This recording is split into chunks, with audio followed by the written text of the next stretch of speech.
Hello friends, இன்றைக்கி நம்ம இந்த வீடியோவில் எங்கள் ஊரில் நடந்த சித்திரை திருவிழாவை பற்றி பார்க்க போகிறோம்.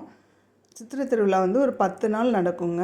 அதுக்கு முதல் நாள் வந்து இந்த மாதிரி கொடி ஏற்றுறதுக்காக கயிறு வந்து திரிச்சுக்குவாங்க. திரித்து அதை வந்து அம்மன் பாதத்தில் வச்சு பூஜை பண்ணுவாங்க. பூஜை பண்ணிவிட்டு அதை வந்து வீதி வழியே எடுத்துகிட்டு வருவாங்க. எடுத்துகிட்டு வந்து அந்த மறுநாள் காலையில் வந்து அந்த அம்மன் கோயிலில் இருக்கிற கொடிமரத்தில் ஏற்றுவாங்க. அதை ஏற்றுனதுக்கப்புறம் வந்து முதல் நாள் திருவிழா வந்து ஆரம்பமாகும்.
ஒன்பது நாளும் இந்த மாதிரி அம்மன் வந்து ஒவ்வொரு அலங்காரம் சப்பரத்தில் வந்து வீதி உலா வருவாங்க. அந்நேரம் வந்து ஜனங்கள் எல்லாம் அவங்களோட வீட்டு முன்னாடி வந்து அம்மனுக்கு படைக்கிறதுக்காக தேங்காய், பழம், மாவிளக்கு, பட்டை எடுக்கிறவங்க பட்டை எடுத்து வச்சுருப்பாங்க. மாலையெல்லாம் வாங்கி வச்சுருப்பாங்க. அம்மனுக்கு தேவையான அபிஷேக பொருட்கள் எல்லாமே அம்மனுக்காக சாத்துவாங்க. சாத்திட்டு எல்லோரும் அம்மனை தரிசனம் பண்ணுவாங்க. அது முடிஞ்சது வந்து 10வது நாள் வந்து பூக்குழி திருவிழா நடக்கும்.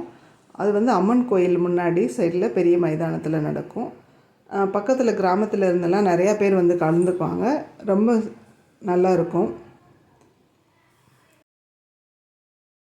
முளைப்பாரி போடணும்னு வேண்டிக்கிட்டவங்க வந்து 1ஆம் திருவிழா அன்றைக்கியும் வந்து அவங்க பேரை கொடுத்துருவாங்க.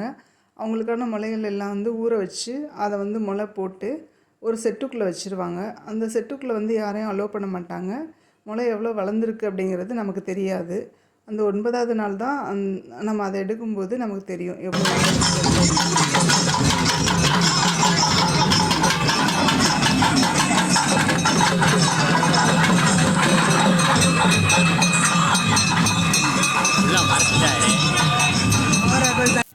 ஒன்றாம் திருவிழா அன்னைக்கு முளை எல்லாமே போட்டுருவாங்க. அந்த 9 நாளும் அது வந்து தண்ணி ஊற்றி பராமரிக்கிறதுக்கு ஒரு லேடி மட்டும் அந்த சிட்டுக்குள்ளே போய் தண்ணி ஊற்றி பராமரிப்பாங்க. 9வது நாள் அதை வந்து வீதி உள்ளாக்க எடுத்துகிட்டு வருவாங்க. திருவிழா முடிந்ததுக்கு அப்புறம் வந்து அதை வந்து ஏதாவது அருகில் உள்ள நீர்நிலைகள், ஆறு, குளம் எதுலையாவது வந்து அதை வந்து கரைச்சிருவாங்க. இந்த மாதிரி தாங்க திருவிழா நடக்கும். இது பிடிச்சிருந்தா லைக் பண்ணுங்கள், கமெண்ட் பண்ணுங்கள், ஷேர் பண்ணுங்கள், சப்ஸ்கிரைப் பண்ணுங்கள். Thank you for watching.